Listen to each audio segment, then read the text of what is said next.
আলাইকুম। ভালো আছেন আপনি? আমি আজকে আপনাকে দেখাবো বডি হ্যাম কিভাবে সেলাই করতে হয়। জানেন তো নাকি? বডি আছে, তার মানে বডির হ্যাম। হ্যাম কোনটাকে বলে? পায়ের নিচে যেটা আছে ওটাকে বডি হ্যাম বলে। ঠিক আছে? ওটাকে যে সেলাই করা লাগে ওটা 160 সেলাই হবে। ঠিক আছে? এই যে বডি হ্যাম কিভাবে সেলাই করতে হয়, হ্যাঁ, এই যে ইনসেম টপসেম থেকে শুরু হবে সর্বপ্রথম।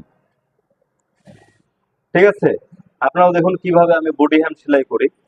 ভিডিওটি ভালো লাগলে লাইক কমেন্ট শেয়ার দিয়ে পাশে থাকবেন। আর আপনারা আসুন যমুনা গার্মেন্টস ট্রেনিং সেন্টারে কাজ শিখুন, অপারেটর হন, বেকারত্ব দূর করুন।